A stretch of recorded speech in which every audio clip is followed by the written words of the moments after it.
জামাত ইসলামের নেতৃত্বে যে জোট গঠিত হয়েছে সেটি ইনশাআল্লাহ সরকার গঠন করবে এবং বাংলাদেশের মানুষের ভাগ্য পরিবর্তনে জুলাই আগস্টের অভ্যুত্থানে শহীদদের যে গণ আকাঙ্ক্ষা এবং চিন্তা চেতনা, শহীদ ওসমান হাদির যে আকাঙ্ক্ষা, ইনসাফ ভিত্তিক একটি বাংলাদেশ বিনির্মাণের যে স্বপ্ন, সে বাস্তবায়ন করবে ইনশাআল্লাহ। তথ্য উপদেষ্টা, সাবেক উপদেষ্টা, তিনি কোনো দলের মধ্যে নেই, তিনি একজন ইন্ডিভিজুয়াল মাত্র, এবং তার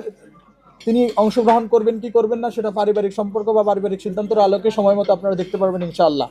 দ্বিতীয় বিষয় হচ্ছে আমার বাবার যে বিষয়টি, সেটি হচ্ছে উনি দলের একটি শৃঙ্খলার জায়গা থেকে অথবা দলের একটি অবস্থানে রয়েছেন, সেই জায়গা থেকে তিনি ইতিমধ্যে নাজমুল হাসান ভাই বলেছেন যে একটি আন্ডারস্ট্যান্ডিং অথবা এক ধরনের প্রস্তুতি চলছে, আমরা পারিবারিকভাবে সেটা সিদ্ধান্ত নিব ইনশাআল্লাহ। আমার ভাই, আমি নিজে একটি ছাত্র সংগঠনের সাথে জড়িত ছিলাম, সেখান থেকে আমি নিজে ফ্যাসিবাদ বিরোধী আন্দোলন সংগ্রামে ছিলাম। আমার ভাই, তিনি ফ্যাসিবাদ বিরোধী আন্দোলনের সবচেয়ে বড় একটি যে অভ্যুত্থান সেটির নেতৃত্ব দিয়েছেন, সেই জায়গা থেকে এটা ছিল আমাদের পলিটিক্যাল অবস্থান বা পলিটিক্যাল কন্ট্রিবিউশন, যে আমরা ফ্যাসিবাদ বিরোধী, অন্যায় বিরোধী, সন্ত্রাস বিরোধী যে একটি যাত্রা ছিল, আমরা সকল বিরোধী দল মিলে আওয়ামী ফ্যাসিবাদের বিরুদ্ধে যেভাবে দাঁড়িয়েছিলাম, সেখানে আমাদের পারিবারিকভাবে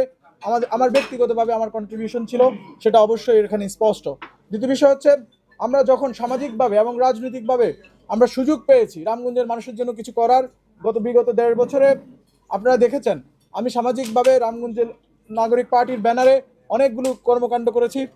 অবকাঠামো কোনো ধরনের উন্নয়ন হয়নি, রামগঞ্জের মানুষের ভাগ্য পরিবর্তন হয়নি, কিন্তু 2008 সালে আমরা দেখেছি বিএনপি থেকে মনোনীত প্রার্থীকে রামগঞ্জ থেকে মানুষজন নির্বাচিত করেছিল। কিন্তু আমরা ওই 2008 সাল থেকে এর পরবর্তী সময়ে আমরা রামগঞ্জের মানুষের ভাগ্য উন্নয়নে, রামগঞ্জের মানুষের অবকাঠামো উন্নয়নে, শিক্ষার পরিবেশ উন্নয়নে, স্বাস্থ্যের পরিবেশ উন্নয়নে, সামাজিক সুরক্ষা ও নিরাপত্তার উন্নয়নে কোনো কাজ আমরা করতে দেখিনি, বরং আমরা দেখেছি যে রাস্তাঘাটে কি বেহাল দুর্দশা। সেই জায়গা থেকে